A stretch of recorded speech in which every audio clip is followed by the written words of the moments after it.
All right, my dear podcasters and podcasterettes, we need to talk. I have been thinking incessantly about this Joe Rogan versus New America versus Spotify. Well, maybe not versus Spotify, versus the White House matter. And most people don't give a shit about stuff like this, but I do. And the reason I give a shit about stuff like this is because I'm aware of the impact it has literally on our evolution as a country and even furthermore as an entire species, because America is very much in that position where we dominate the news cycle. We dominate culture. Our culture is the one that is most proliferated throughout the world and therefore will perpetuate into the future as long as we still maintain that position. So when it comes down to the nuances of what is really going on here, I'm paying very close attention. Meanwhile, Joe Rogan is having a dessert that's on fire with the intellectual dark web. If you don't know who they are, we'll get to that in a minute here.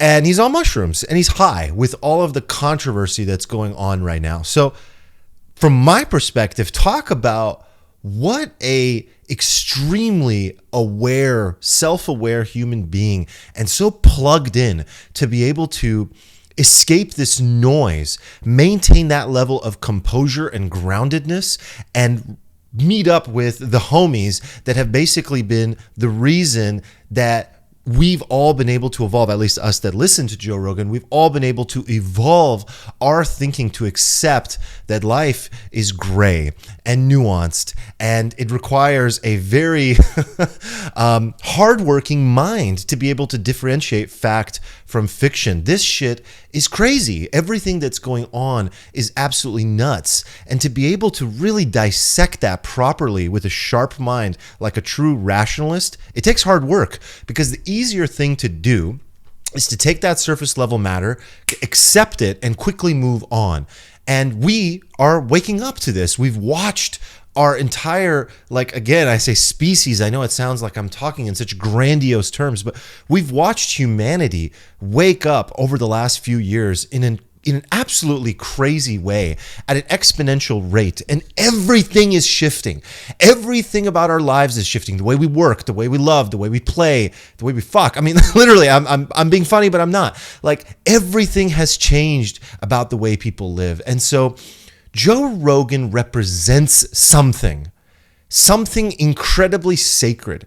Joe Rogan represents the ability for a human being to think for themselves. Now, this is something that fundamentally at the root is not a right or wrong matter. And that's what I want to discuss. I don't mean that people that don't think for themselves are bad people or that they're on the wrong side of history by any stretch of the imagination. That's not what I'm saying. And I'll get to unpacking this, but here's what I think is really important. First of all, we need to talk. We need to dissect this, and that's what I want to do here with you in real time and get to the root of the matter. So is this ultimately about COVID and a couple doctors that have been on the Joe Rogan Experience podcast that have controversial, contrarian views that are not in line with the narrative of the White House? Is that what's going on here? Do we need to get to the root of that matter? Is this about free speech and controlling that narrative and really dissecting where and in what areas, especially in a virtual world that now dominates our physical reality, where is free speech allowed? Where do we draw the lines? Who's in control of that? Are these media outlets, are these platforms, I should say, also publishers? Platforms like Spotify, platforms like Instagram, are they publishers? Do they need to have an editor-in-chief that examines what they should and should not say? Is that onus of responsibility ultimately on them? Maybe. This is an ongoing discussion. Is this about racism? Is this about a guy who's been putting his life out there for the last 12 years just in the form of a podcast, another 10 years before that as being the fucking crazy Fear Factor guy, constantly just being himself, and has developed this relationship with this audience that is basically the world now, mostly America, and America has fallen in love with this character. Not everybody, but a lot of people, tens of millions, hundreds of millions of people. Why?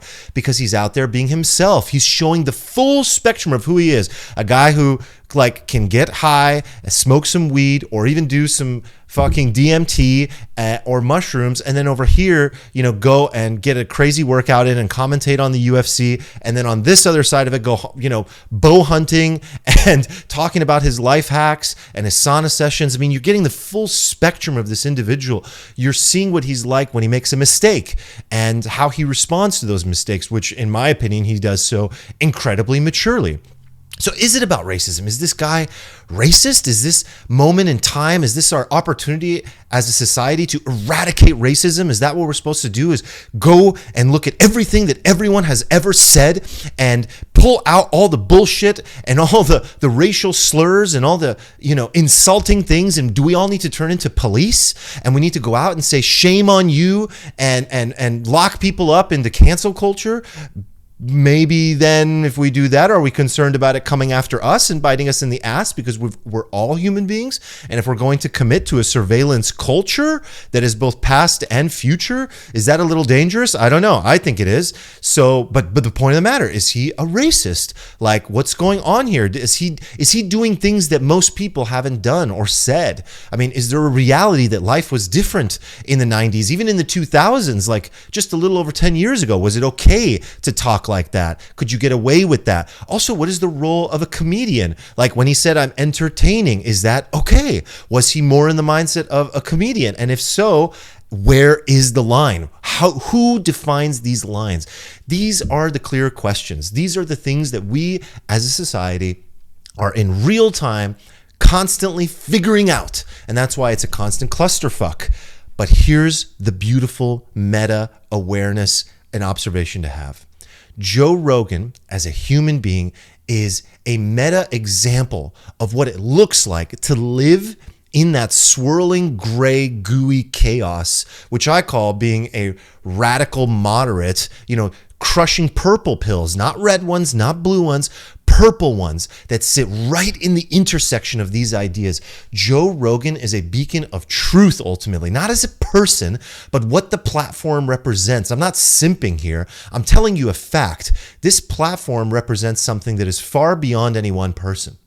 It represents our human beings' ability to hold two truths at the same time, to hold the opposites, if you will, like Carl Jung famously said, to know that you can hold both this and that, one in each hand, to know that two things can be simultaneously true, and that the only way to get to a fundamental truth is not to give up and say all truth is just subjective and there's nothing in life other than this nihilistic perspective that I have and we're all right. No. We're not saying we're all right here. We're saying we have to parse through the truth. We have to chop it up in that little gray area where we're holding both things. And we have to be willing to examine the truth of each facet. I wish that I could say, guys, I want to just create this video and it's so easy. Let me just give you the boom, quick answer of what's really going on here. But that's not it. That's not it. We are maturing, we are becoming more intellectual, we are becoming more intelligent in general, and we are becoming more, we're building our resolve. Human beings are getting stronger, and their ability to dissect the truth, even when it's inconvenient, even when it hurts, even when it actually damages the self. This is the most beautiful opportunity. This is the craziest part about all this. The truth that is actually true within this space of what we're all trying to identify in real time, with Joe Rogan as this representation of this space where we're all trying to figure this out. What it represents is our ability to go into that nuance and be wrong ourselves. In other words, what I'm saying is that if something is true and it hurts your perspective, like for example, if you have to admit to yourself that you've been a racist before in order to move forward, in order to move the conversation forward, in order to change the narrative and go to the fundamental truth of all things, if I hear Arman have to sit and say, I have been racist in my life, and then I have to sit there and say, why? Is that innate? or is that taught and learned? And then I realized some of it does feel innate and tribal, and like I'm just born in this way where I see the differences on the surface level, and then they're exacerbated by society and the media and the news. And then I learn these things, but maybe some of it is innate. I don't know. But my willingness to examine that and not just point the finger at Joe Rogan and other people who've been racist, but to look at myself and say what's really going on here, that's the good stuff. That's where we're ultimately going. So then the next question becomes, is this about politics? Is this about red versus blue? I think we all know it's not. And I think that we realize that politics has only been, again, exacerbated by the media, the new media, which is social media, which is a media in which we have access to more information than ever before, as we all know. But what has that resulted in? What has that exponential increase in information and the access to it resulted in? It's resulted in people who have changed their temperament, become more angry overall. It's really ultimately caused a chemical imbalance in a lot of people where there's mood disorders and there's more people that are suffering from depression and anxiety than ever before as well. So what does that mean? That means that everyone's a little more pissed off and sad and gloomy and lack self-confidence and looking for tribes. And so what happens is these two things, just that polarity just gets more and more extreme. And then we have these figures that come into society, these populists that take advantage of that. And then what do? They build on that. They throw a fire on that. They take advantage of that to win your vote. Because the only way to win your vote is to go more and more extreme, to get your attention. Holy fuck, right? So you're sitting here going like, oh my God, look at the game that I've fallen into. But what is this game ultimately? What is it really? I believe, I talk about this often on my podcast, on Flow. I talk about this in life in general with my friends. I believe that really what we have here is an ideological battle. So what does that mean? You see, at the end of the day, what's really happening here is a question and a war around personal preference. That personal preference being one of saying, should power be given to authority, in other words, authoritarianism, or should power be given to the individual? In other words, libertarianism. And these are both constructs, but also mindsets. These are things that we learn because of the societies and the countries and the governments that we're born into, but also, very interestingly, these are personality traits. These are ultimately things that we have innately. And my preference, for example, is one where I believe that human beings should be left up to their own devices to figure things out for themselves, and that society will be a happier, safer, healthier place if the onus and the responsibility is on the individual, not given to the power that is above us. And that power that exists, the government that exists, is absolutely necessary, but it's there for specific purposes, specific powers that need to be there in order to make society operate, in order to make sure laws are upheld, that we don't kill each other, that there's roads to drive on. But beyond that, we need to limit the role of government in our lives. Okay, great. What does that sound like? That sounds like you're going to try and put that idea into a bucket. Ultimately, I would call that being a moderate, or in this case, like when you're looking at the political compass, we're talking about an idea of libertarianism. But at the end of the day, so much of my beliefs are driven by my personality. There are people that would prefer to have the power be in the hands of others because it's easier for them, because they don't have to sit and think through what is my belief on each of these topics. It'd be easier to say, I vote for you to represent me, and I'm going to put you in power so that you can make the decisions that are for my best and the best of others. But then we go back to where we started this conversation. And we go to things like COVID, and we see that what we have is a power that is in control, that we've given that power up to these people, these elected officials, to say, you politicians, please, powers that be, make the decisions around COVID, around this pandemic, to tell us what is best. Tell us what to do. Should we take the vaccine? Do I need a jab? Do I need a fucking, is this a 2-week thing? Is this a 2-year thing? Do I need to stay away from these people or that people? Who do I need to protect? What do I need to do? We're constantly waiting to be told what's next. But the reality is, again, even the people that have this personality type are fed up at this point. This has lasted over 2 years. People are getting tired of it.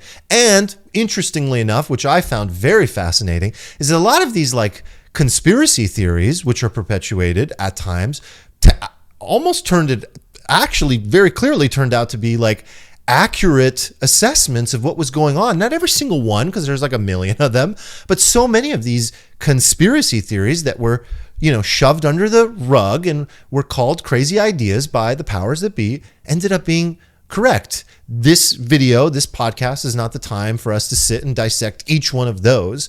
But the point is that overall people are shifting and they're changing their beliefs around all this. At the end of the day, though, we're talking about personality. And my belief on this is this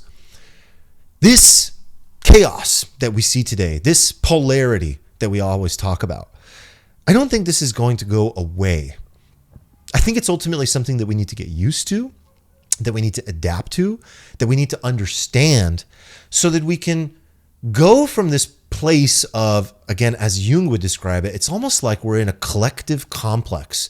When an individual is in a complex, it means they're triggered by something. This common phrase of being triggered. And what happens when an individual goes into a complex is they become their absolute worst self. It's when something hits you that was a trauma in your younger years in particular. And then that causes you to become a child again, and you start behaving like a child. And what you see is society in a collective complex. And I think that that's due to many of the things that we've already talked about, especially the social media aspect and the information overload. And so what we have is this constant, jarring, increasing polarity.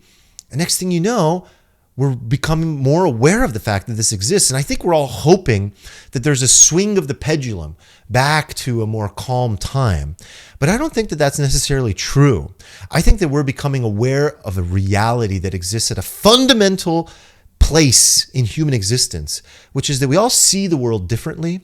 We all have different preferences, and we better get used to it. And that really the right way here ultimately is to meet in that space in the messy middle and figure it out together. Otherwise, I really fear that things are only going to get worse and worse and worse. So let's close off by wrapping with a couple things here, specifically about Joe Rogan. When Joe Rogan signed with Spotify, I made another video where I talked about this, and I was very concerned.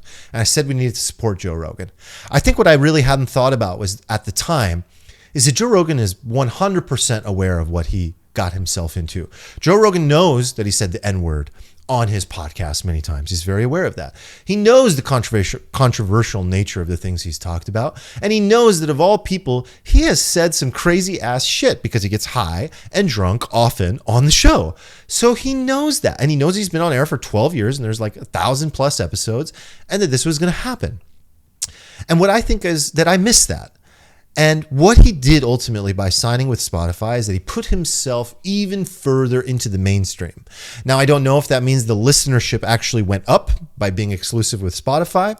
And you could argue that from a business perspective, maybe it would have been smarter for him to actually stay independent. You could argue that from a rights and control of these rights of what he's talking about perspective, that it would have been smarter for him to stay independent. And these were some of my concerns. But I think really what's happening here, and again, now we're down to the place in the video where I'm just guessing and having fun with it. But I think ultimately what happened is he became more popular. He became even more mainstream. I think that's for sure a thing. He hasn't been in the news at this level that he is today before. He's become an even more sort of controversial, air quotes figure, which is basically just anyone who doesn't follow the narrative and the mainstream. And by doing so, his ideas are now at the forefront of the conversation. So the power to be able to bring on someone like a Dr. Malone or like any of these people in the intellectual dark web and have a conversation with them is incredibly powerful. Brav fucking oh. And here we are today where the controversy has really stirred. The cancel culture mob is here and they're not going to give up. They started with COVID and then they switched over to creating, this racism campaign. And if Joe Rogan gives an apology, which I think he gave a very mature one, a very tactically mature one, where he really owned the parts he needed to own, it's not going to go away because they're not going to be satisfied, because then again, without getting into the details, the way you apologized is the problem. And I think that people that have been canceled have learned that if they bow down to the mob in general, they don't end up coming back. And the only ones that tend to survive are the only ones that own their shit, and they don't apologize to the mob, and they don't let it ultimately bend them and knock them down. Because what is a mob doing?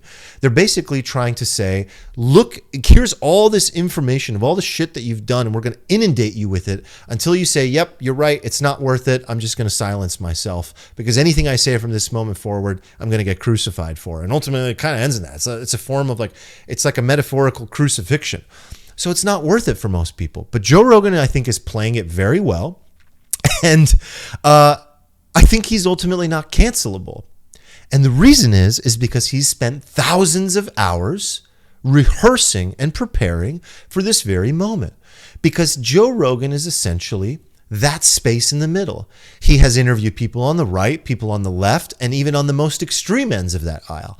He's been exposed to scientists, evolutionary biologists, people that are just experts in spirituality and psychedelics. He's been exposed to everything under the sun.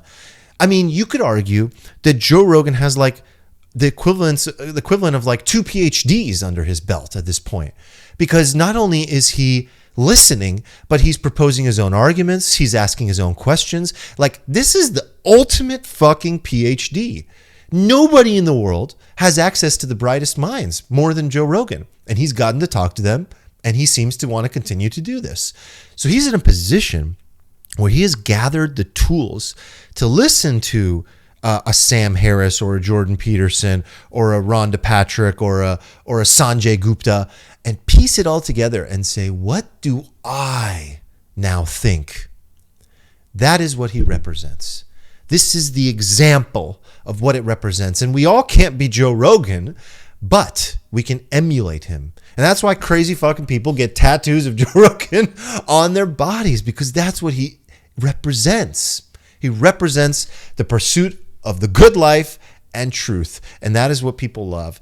And now here he is, as I mentioned, having dinner with the intellectual dark web, which, if you don't know, is Joe Rogan, Sam Harris, Jordan Peterson, Eric Weinstein, and Rick Rubin. And I'm sorry if I'm missing anybody. And they're living it up, and they're being there for each other, knowing that this moment was coming, and knowing that the big dog, the one with the biggest platform right now, has the light shining on him, and they need to get together and talk and strategize, but mostly just celebrate that the conversation is moving in the right direction. I think that's where we're at. And I really would welcome your thoughts. I would love to have this conversation. I fucking love this stuff. So please join me in the conversation. All right. Until next time, much love. Peace.